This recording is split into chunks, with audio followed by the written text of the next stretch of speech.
Hello and welcome to this video of History's Alright. As today we look at ghost stories.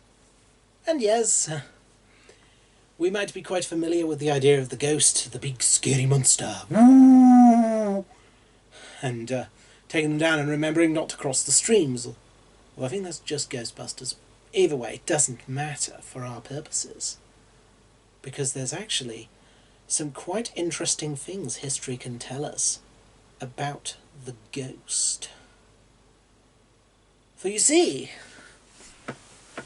ghost, for a start, comes from an old Germanic word, meaning spirit in a lot of ways.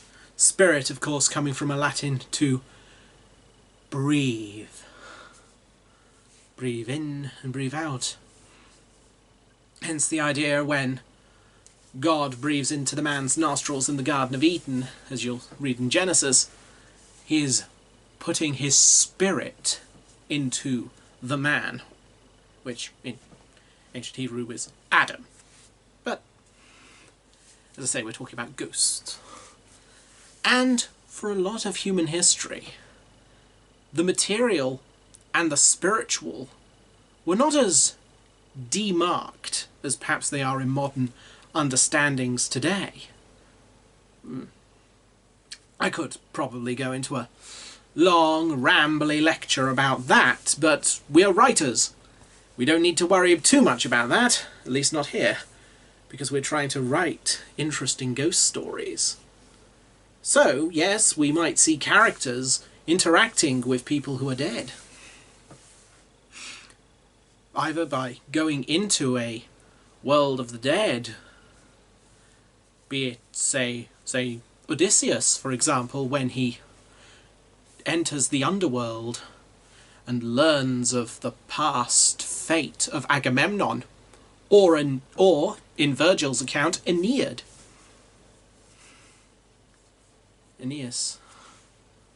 who goes into the underworld to learn of how his descendants will be, going up to people like Romulus, Augustus. That's Romulus, Augustus. Not to be confused with the last emperor of Rome, Romulus Augustus. Virgil didn't have prophetic ideas in this point. But, so we can see, the ghost provides knowledge of the past and the future, a way of communicating some kind of truth. Be it a very tangible truth, like Agamemnon explaining what happened to him when he returned from the Trojan War, or perhaps a more prosaic, or, if you like, universal truth. This idea of Aeneas as a founder of the Roman people, or bringing the Roman people into its new age, from having fled Troy to being Romans.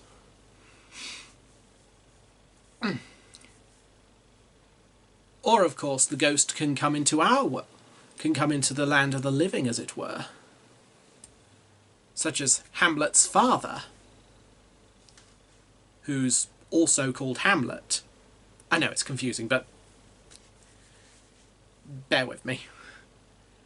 To explain to his son, Hamlet, how his uncle Claudius murdered him,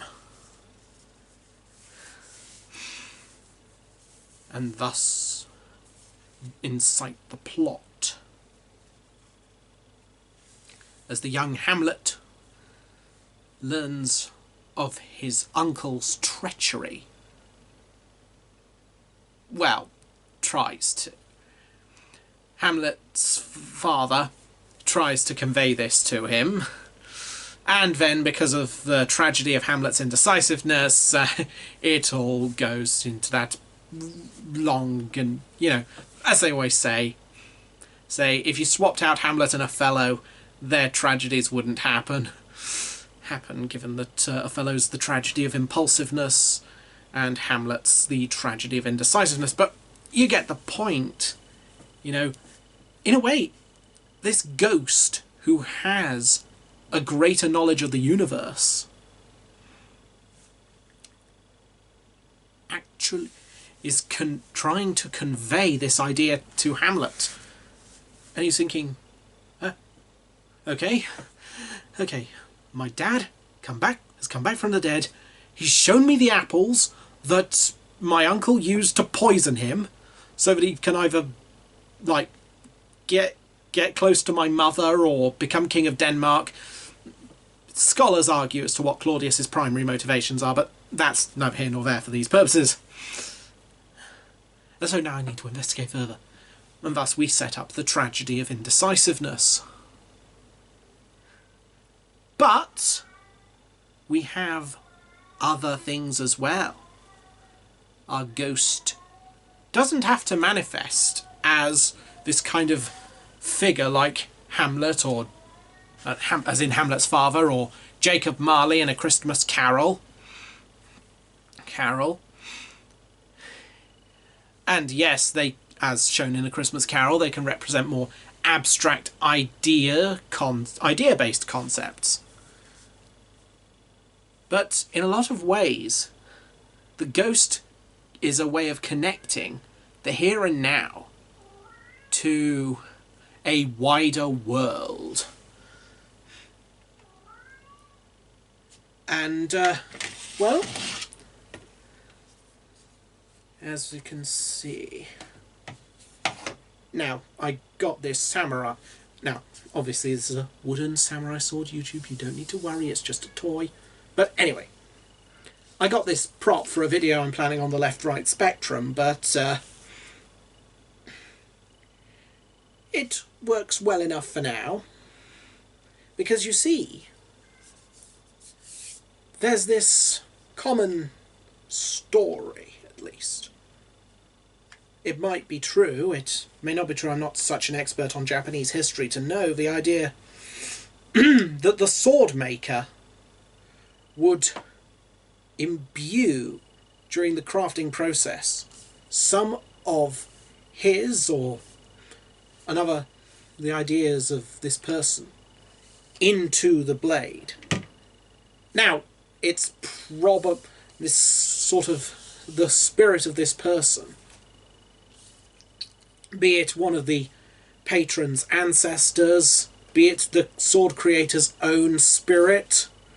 But point is, it is not as what one might call unique, or as you might, or to use an or as some people would have called it in the past, oriental, as some people might make out. The Vikings and the Saxons were pretty similar in this regard, hence why their swords often carried the names of their ancestors. Or gods. So, some swords were dedicated to Thor, to Odin, Woden, if you're a Saxon, you'd have a seax on it. And of course, even after becoming Christian, a lot of these ideas remained. You'll see, for example, such as the ideas of the knight, whose sword had this sort of cross shape, and might well be a reflective crucifix for him to pray at.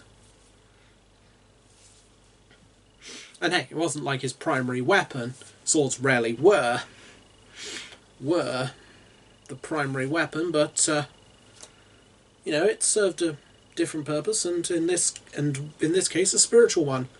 Also with the community of saints. Communion of saints. And ironically, a lot of pagan deities were canonized at various points. And with sainthood being a way of bringing people into connection with the history of the people that they are a part of. I mean, and it doesn't even have to be quite so religious orientated. I mean, because I'll be honest with you guys, part of the reason I created The Night Chef as a video series on this channel was to preserve the recipes that my mother taught to me. After all, neither of us two will live upon this earth forever, and, well, some nice cooking, and a night, and having a rambunctious night coming round and showing you how to mix all these different recipes together just brings about a nicer way of actually connecting some of our family, the things I grew up with and tradition, to this present day. Hey, and bringing it to people. And in a way, a ghost, as it were, can manifest in this way. The spirit, a guiding principle, a virtue, someone you can look up to, someone you can call upon, you know. Call upon when you're in doubt or finding life just that bit tough. And hey, if you might, maybe to Allah, maybe to Odin, to the Blessed Virgin, whoever, this kind of connection, riding aside with, to join you by your side when you take upon the epic quest.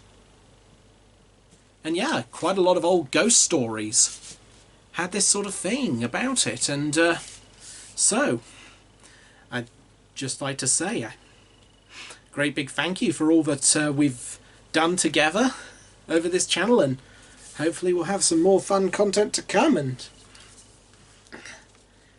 however you connect with the new year and the life of the world ahead, and all this little time together where we could talk about ghosts, the manifestation of the spiritual in the material. Well, it was lovely having you here.